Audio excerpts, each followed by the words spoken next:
हे dear student, स्वागत करता हूं आप सबका एक बार फिर से बिहार बोर्ड के number 1 channel Bihar board study पे। जी दोस्तों, यानी आज के क्लास में हम लोग कवर करेंगे इंटरमीडिएट एग्जामिनेशन 2024 यानी 2024 के एग्जाम के लिए 12th हिस्ट्री का ऑब्जेक्टिव का टेस्ट लेकर के आए हैं। जैसे कि आप लोग को पता होगा कि हम लोग का हिस्ट्री का तैयारी लगभग में हो गया है और बहुत सारे बच्चों का डिमांड था कि सर आप हिस्ट्री का एक टेस्ट लेकर के आइए, जिससे कि हमें पता चले कि हम लोग का तैयारी का लेवल जो है कहां तक पहुंचा है। ठीक है, तो डियर स्टूडेंट, मैं आज आप लोग के लिए 20 ऐसे विवे ऑब्जेक्टिव क्वेश्चन को यानी कवर करेंगे, जिसमें से आपको यानी आंसर देना है। 20 में से आप यानी कितना आंसर दे पाते हैं, आप हमें कमेंट करके जरूर बताइएगा। देखिए, इसमें सब जो ज्यादा अच्छा रिजल्ट लेकर के आते हैं, नेक्स्ट वाला वीडियो में उसका नाम लिया जाएगा और बाध्यता साथ उसका नाम को जो है जितना कितना मार्क्स लेके आए उन सारे चीजों को जो हम लोग कलेक्ट करेंगे। ठीक है, तो आप लोग को ईमानदारी से बताना है। देखिए, ईमानदारी एक सर्वोत्तम नीति है, ना कि आपको झूठ बोलना है कि हम 20 में से 20 सॉल्व किए हैं, क्योंकि देखिए विद्या से कोई भी बच्चे जो है झूठ नहीं बोलते हैं। हमें उम्मीद है कि आप लोग भी झूठ नहीं बोलेंगे। ठीक है, तो ये आपके फाइनल एग्जाम के लिए स्पेशल लेकर के आए हैं। ठीक है, तो आप सभी बच्चों से मेरा रिक्वेस्ट है कि इस टेस्ट को आप लोग जरूर दें और साथ में अपने दोस्तों को भी शेयर करें। और जो बच्चे नए हैं, चैनल को आप लोग सब्सक्राइब जरूर करेंगे, क्योंकि इसमें 20 जो क्वेश्चन आपको यानी कलेक्ट किया गया है, जिसमें कई अनुभवी शिक्षकों द्वारा तैयार किया गया है। और आपको बता दें कि ये जो है आपको यानी बोर्ड एग्जाम में यहाँ से काफी क्वेश्चन आपको देखने को मिलेंगे, इसलिए आप जो है पूरी तरह से एंड तक क्लास में रहना आपको। चलिए गाइस, तो हम लोग शुरू करते हैं। आपके स्क्रीन पे फर्स्ट क्वेश्चन आ गया, जैसे देख पाते हैं आप लोग। क्या कहलाता है कि हड़प्पा किस नदी के किनारे स्थित है। देखिए, हड़प्पा के बारे में आपको बताना है कि हड़प्पा जो है किस नदी के किनारे स्थित है। फर्स्ट क्वेश्चन जैसे देख पाते हैं, यहाँ पहला ऑप्शन में दिया हुआ सिंधु, दूसरा व्यास, तीसरा सतलज, चौथा आपका रावी दिया हुआ है। ठीक है, तो हड़प्पा की अगर बात करें तो हड़प्पा किस नदी के किनारे है। आपको मिलता है 5 सेकंड का समय और 5 सेकंड के अंदर आपको आंसर देना है। ठीक है, तो जल्दी बताइए इसका आंसर क्या होगा। देखिए, हड़प्पा किस नदी के किनारे स्थित है। आप सभी बच्चों को पता होगा कि रावी नदी के किनारे है। ये आपका समय समाप्त होता है रावी। इसका आंसर आप लोगों का बिल्कुल परफेक्ट आंसर हो जाएंगे। ठीक है, तो इसका ऑप्शन डी राइट आंसर हो जाएंगे। इसका खोज 1921 को हुआ था, सबसे पहला खोजा गया स्थल था और ये दायराम साहनी के द्वारा खोज किया गया था, जो रावी नदी के किनारे है। क्वेश्चन नंबर दूसरा आपके स्क्रीन पे आपके समक्ष में जैसे देख पाते हैं, शेख मोइनुद्दीन चिश्ती की दरगाह स्थित है। कहां पे है। देखिए, शेख मोइनुद्दीन चिश्ती की दरगाह जो है ये कहां पे स्थित है। दिल्ली में स्थित है, आगरा में, फतेहपुर सिकरी, अजमेर में। तो दूसरा क्वेश्चन आप लोग को बताना है। देखिए, सब बच्चे जानते हैं आप लोग के, देखिए चिश्ती सिलसिला के संस्थापक जो थे कौन थे, ख्वाजा मोइनुद्दीन चिश्ती थे। इसका दरगाह जो है सब बच्चों को पता होना चाहिए। तो ये कहां पे, अजमेर में। आपका समय समाप्त होता है, बिल्कुल ये अजमेर। जो भी बच्चे आंसर दिए हैं, बिल्कुल आप सभी बच्चों का आंसर परफेक्ट आंसर हो जाएंगे। चलिए नेक्स्ट क्वेश्चन की ओर चलते। क्वेश्चन नंबर तीसरा आपके स्क्रीन पे आपके समक्ष में, यूरोप का समुद्रगुप्त कौन था। चलिए, आपको मिलता है 5 सेकंड का समय और 5 सेकंड के अंदर आपको यानी आंसर देना है। देखिए, यूरोप का समुद्रगुप्त की अगर बात करें तो प्रथम ऑप्शन में हिटलर, नेपोलियन, बिस्मार्क, मुसोलिनी। तो आपका समय समाप्त होता है। यूरोप का समुद्रगुप्त जो है किसको कहा जाता है, नेपोलियन को कहा जाता है। इसका आंसर आपका नेपोलियन, बिल्कुल परफेक्ट आंसर हो जाएंगे। चलिए नेक्स्ट क्वेश्चन की ओर चलते। क्वेश्चन नंबर 4 आपके समक्ष आपके स्क्रीन पे। ठीक है, गुप्तों के काल में कौन चीनी यात्री भारत आया था। देखिए, गुप्तों के काल में कौन चीनी यात्री भारत आया था। हेनसोंग आया था, या फैहन आया था, हितीसंग या वैनसोंग आए थे। तो देखिए, आप लोग को बताना है इसमें से क्या हो जाएगा। इसका गुप्तों के काल में कौन चीनी यात्री भारत आया था, जल्दी बताइएगा। देखिए, गुप्तों के काल में चीनी यात्री की अगर बात करें तो ये कौन आए थे, यानी फाहियान आए थे। कौन आए थे, फाहियान। तो इसका आंसर आपका बी बिल्कुल एब्सोल्युटली राइट आंसर हो जाएंगे। ठीक है, बिल्कुल आप लोगों को कमेंट सेक्शन में जरूर बताना है। जो भी आंसर आप लोग देते हैं उसका कमेंट में जरूर बताएंगे। ठीक है, नेक्स्ट क्वेश्चन की ओर चलते। क्वेश्चन नंबर आपके स्क्रीन पे। क्वेश्चन नंबर 5, पुराणों की संख्या कितनी है। चलिए बताइए, पुराणों की संख्या 16 है, 18 है, 20 है, 19 है। ठीक है, तो देखिए पुराणों की संख्या की अगर बात करें तो पुराणों की संख्या कितना है। चलिए जल्दी बताइए। 5 सेकंड का आपको समय मिला है। 5 सेकंड के अंदर आपको आंसर देना है। तो बिल्कुल आपका समय समाप्त होता है। इसका आंसर आपका हो जाएगा यानी 18। ठीक है, तो इसका आंसर आपका क्या हो जाएगा, 18 बिल्कुल एब्सोल्युटली राइट आंसर हो जाएंगे। धम्म क्वेश्चन नंबर 6 देखेंगे, धम्म की शुरुआत किसने की थी। बताइए, धम्म की शुरुआत की अगर बात करें तो धम्म चंद्रगुप्त ने किया, चंद्रगुप्त मौर्य ने किया था, चंद्रगुप्त विक्रमादित्य ने किया था, अशोक ने किया था, कनिष्क ने किया था। तो देखिए, धम्म की शुरुआत जो है किसके द्वारा किया गया था, तो ये अशोक के द्वारा किया गया है। तो इसका आंसर आपका अशोक यानी ऑप्शन आपका सी बिल्कुल परफेक्ट आंसर हो जाएंगे। चलिए नेक्स्ट क्वेश्चन की ओर चलते हैं। क्वेश्चन नंबर 7 आपके स्क्रीन पे आपके समक्ष में, चौथी बौद्ध परिषद किस शासक के काल में हुई थी। पहला अशोक, कलाशोक, अजातशत्रु या कनिष्क। तो बताएंगे। आपको मिला है 5 सेकंड का समय। 5 सेकंड के अंदर आपको आंसर देना है। चौथी बौद्ध परिषद किस शासक के काल में हुई थी। चलिए, तो देखिए आपका समय समाप्त होता है, जल्दी बताएंगे, जल्दी से बताइए। चौथी बौद्ध परिषद किस शासक के काल में हुई थी। देखिए, जल्दी से आप लोग तेजी से बताएंगे। देखिए, कनिष्क के काल में हुआ था। देखिए, आप लोगों को पता होगा चतुर्थ में कश्मीर के कुंडल में हुआ था और ये 102 ईस्वी में हुआ था। कब हुआ था, 102 ईस्वी में हुआ था। कहां पे हुआ था ये जो है कनिष्क काल में हुआ था, कनिष्क का शासन काल में हुआ था। चलिए नेक्स्ट क्वेश्चन की ओर चलते हैं। क्वेश्चन नंबर 8 आप स्क्रीन पे आपके समक्ष में। महावीर ने पार्श्वनाथ के सिद्धांत में नया सिद्धांत क्या जोड़ा था? अहिंसा जोड़ा था, ब्रह्मचर्य, सत्य। तो देखिए आपको यहाँ मिलता है 5 सेकंड का समय, जल्दी बताइए। देखिए महावीर ने पार्श्वनाथ के सिद्धांत में जोड़ा था, क्या जोड़ा था? बिल्कुल आप लोगों का समय समाप्त होता है। ये ब्रह्मचर्य जोड़ा था, तो इसका आंसर आपका ब्रह्मचर्य बिल्कुल एब्सोल्युटली राइट आंसर हो जाएंगे। क्वेश्चन नंबर 9 देखेंगे आपके स्क्रीन पे आपके समक्ष में।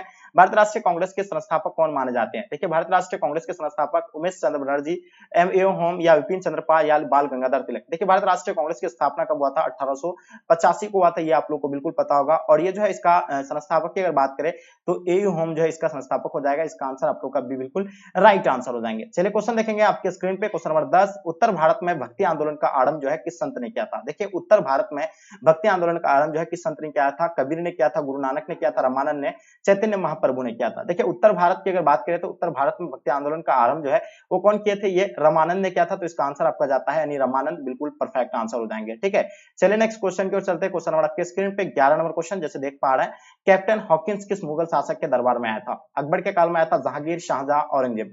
तो देखिए कैप्टन हॉकिंस की अगर हम लोग बात करते हैं तो ये किसके शासन काल में आया? आपको मिलता है 5 सेकंड का समय, जल्दी बताएंगे। देखिए आप लोगों का समय समाप्त होता है। ये किसके काल में आया था? जहांगीर के काल में आया था। तो इसका आंसर आप लोगों का जहांगीर बिल्कुल एब्सोल्युटली परफेक्ट आंसर हो जाएंगे। चलिए क्वेश्चन नंबर 12 देखेंगे। निम्नलिखित में अकबर जो है किस पर अधिकार नहीं कर सका? चलिए बहुत ही इंपॉर्टेंट क्वेश्चन है, बहुत ही विवेक क्वेश्चन है आप लोग को बताना, और इसमें से आप लोग को 5 सेकंड का समय मिला इसमें भी, तो जल्दी से तेजी से आप लोग आंसर बताइएगा। देखिए मेवाड़ फर्स्ट ऑप्शन, मारवाड़, चित्तौड़, जोधपुर। तो देखिए आप लोग को हम बताएं, अगर आप गूगल में अगर सर्च करते हैं तो गूगल में आपको क्या बताएगा? मेवाड़। यार लेकिन अगर एसबीबीटी बुक के अनुसार यानी एसबीबीटी बुक के अनुसार आपको चित्तौड़ दिया हुआ है, तो आई थिंक मेरे हिसाब से यानी मेवाड़ ही होगा इसका आंसर। तो इसका राइट आंसर क्या हो जाएगा? आपका मेवाड़ परफेक्ट आंसर हो जाएंगे। चलिए नेक्स्ट क्वेश्चन की ओर चलते हैं। क्वेश्चन नंबर 13 आपके स्क्रीन पे। किस शिलालेख में अशोक के कलिंग विजय का उल्लेख मिलता है? तो बताइए ये जो है किस शिलालेख में अशोक के कलिंग विजय का उल्लेख मिलता है? प्रथम, सप्तम या दसमम या 13वां?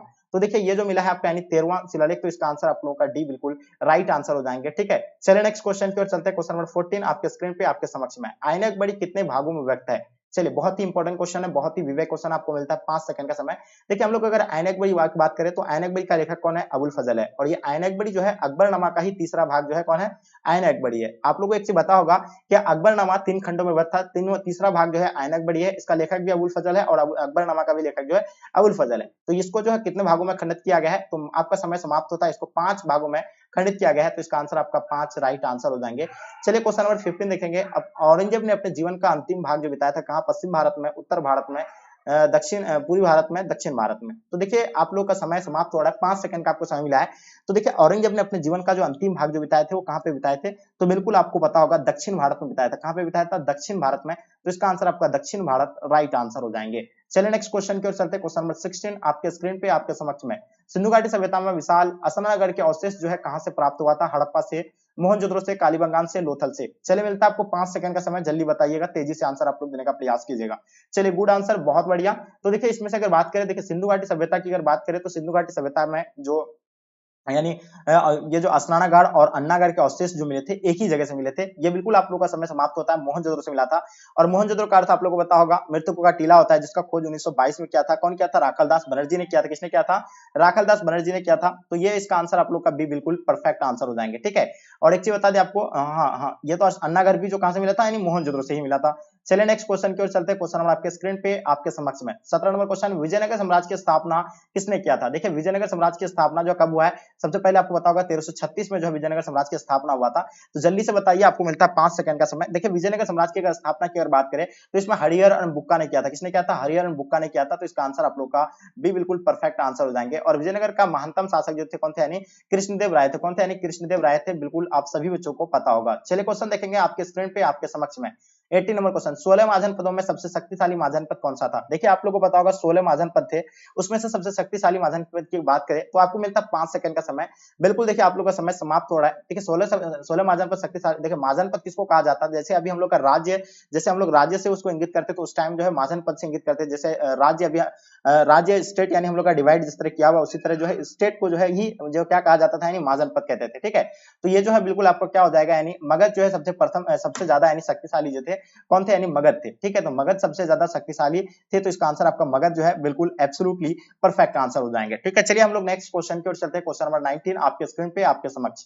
ठीक है, 19 नंबर क्वेश्चन क्या कहलाता है कि भारत का अंतिम मुगल शासक कौन था। उससे पहले आप लोगों को पता होगा कि मुगल वंश का संस्थापक जो था कौन था यानी बाबर था। कौन था? बाबर था। और बाबर ने कब यानी मुगल वंश का नींव रखा था? 1526 में। और ये 1526 में किसको हरा कर रखा था? इब्राहिम लोदी को हराकर 1526 में जो है जो मुगल वंश का नींव रखा था। कब यानी कौन सा युद्ध में? पानीपत का प्रथम युद्ध 1526 में हुआ था, जिसमें इब्राहिम लोदी को हराकर मुगल वंश का नींव रखा था। ठीक है, और इसका अंतिम मुगल शासक की अगर हम लोग बात करें, आपका समय समाप्त हो रहा है, इसका आंसर आप लोग का हो जाएगा यानी बहादुर शाह जफर, जो 1857 के क्रांति का नेतृत्व किए थे।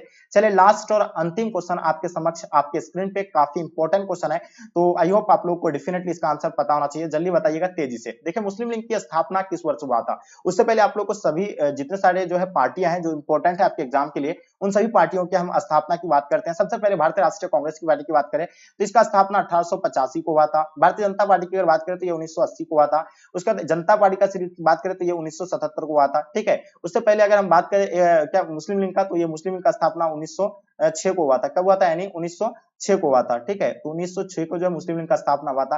तो ये जो है आप लोग के लिए काफी इंपॉर्टेंट था। ये सभी क्वेश्चन आपके एग्जाम के लिए काफी इंपॉर्टेंट है, तो ये सभी क्वेश्चन को आप लोग अच्छे से याद कर लेंगे। ठीक है, तो इससे पहले हम इसका आंसर क्या हो जाएगा? ऑप्शन बी राइट आंसर हो जाएंगे। आप लोग का समय समाप्त हो गया। तो डियर स्टूडेंट, इसमें हम लोग 20 क्वेश्चन कलेक्ट किए थे, जिसमें से 20 में से आप लोग कितने का आंसर दे पाए हैं आप हमें कमेंट करके जरूर बताइए। प्लीज आप लोग कोई भी बच्चे जो है झूठ नहीं बोलेंगे। और बस आप लोगों से मेरी एक छोटी सी रिक्वेस्ट है, क्योंकि आपके लिए इतना मेहनत कर रहे हैं तो ये आपकी रिस्पॉन्सिबिलिटी है। आपको चाहिए कि ज्यादा से ज्यादा अपने दोस्तों को शेयर करेंगे, क्योंकि आपके लिए हम इतना मेहनत कर रहे हैं, तो ये आप लोग प्लीज जरूर कीजिएगा। ठीक है, और जो बच्चे नए हैं आप लोग चैनल को सब्सक्राइब करें, क्योंकि चैनल के माध्यम से आपका बोर्ड एग्जाम का संपूर्ण तैयारी करवाया जाएगा। ठीक है, तो डियर स्टूडेंट, उम्मीद है कि आज का क्लास आपको पसंद आया होगा। पसंद आए तो एक लाइक करके जम करके अपने दोस्तों को शेयर करें। चलिए गाइस, यहीं तक आज के क्लास को एंड करते हैं। जब तक के लिए जय हिंद, जय भारत।